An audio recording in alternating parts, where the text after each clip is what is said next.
When I was a child, my family only had 3 computer games, but I remember them vividly. Roller Coaster Tycoon, Backyard Basketball 2004, and Deep Sea Tycoon. The first 2 were good games, and very enjoyable. It makes sense that I would still remember them. But the last one, Deep Sea Tycoon, to put it lightly, was not a good game.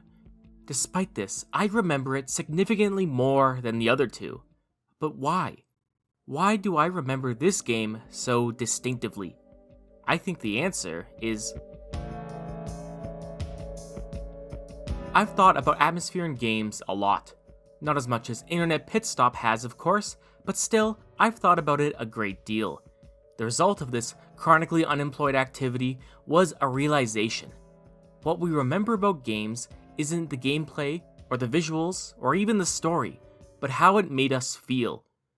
The exhilarating rush of Ultra Kill's gameplay, that sublime first view of Elden Ring's world, the emotional whiplash of Witcher 3's Bloody Baron questline. It is our response to what the game presents that we remember most. This is supported by my own memories of those 3 games I mentioned. I cannot remember any specific action I took, any specific moment, but I do remember how I felt during it. Which brings me to atmosphere and why I think it is the reason we remember games. See, the job of a game's atmosphere is to elicit some form of that emotional reaction from the player, whether that be awe, unease, or something that cannot quite be described. This allows the game's atmosphere to take residence in our minds for years to come. But what makes up a game's atmosphere? Returning to the king of talking about video game atmosphere, Internet Pit Stop says that atmosphere in games comes from its use of sound, music, and gameplay to elicit their desired feeling. Now this is a great summary of game atmosphere, but I disagree.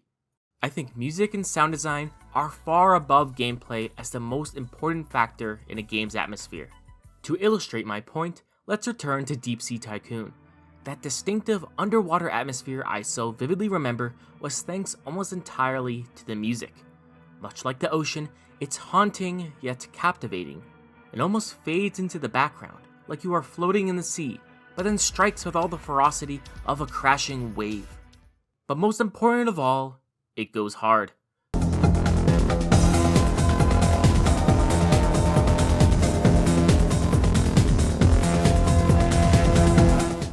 It's exactly what a game set underwater needed for crafting its emotional atmosphere. If only the rest of the game got what it needed. Now you might say that I'm making this out to be more than it really is. That I'm blinded by nostalgia, and that's why I remember this game and its atmosphere. And you would be absolutely correct. Of course I'm gonna remember the music. This is the first time my virgin ears had heard anything close to techno. But looking back at the game now, the music and the atmosphere it exudes is still the best part of the game. I listen to it as study music. The Deep Sea Tycoon soundtrack managed to create a fantastic atmosphere in a terrible game, and that is what I remember about it. Beyond early 2000s shovelware, there are plenty more games which reinforce how music and the atmosphere it creates are what players remember in a game. The most prominent of these games is the subject of the thumbnail itself, Dark Souls. Now Dark Souls is somewhat unique here, because while its music is the standout, for most of the game it is silent.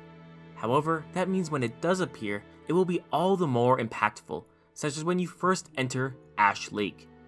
The visual of the Great Hollow opening up to the vast expanse of ash and burnt arch trees in a game with a lot of narrow passageways is almost enough to create its unforgettable atmosphere.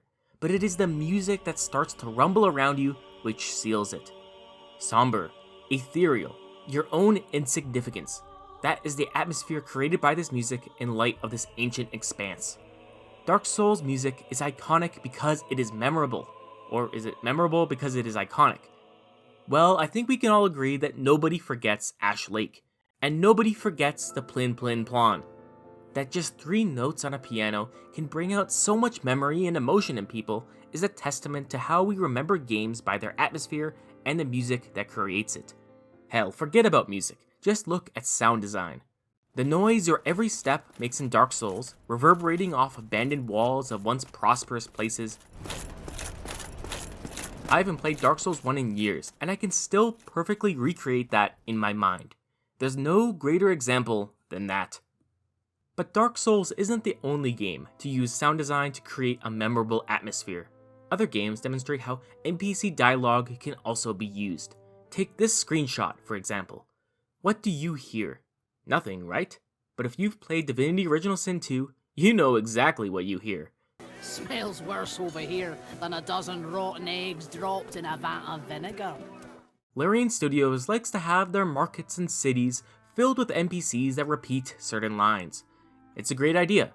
Creates a lively soundscape which immerses you into the hustle and bustle while you gear up for some tussle and muscle.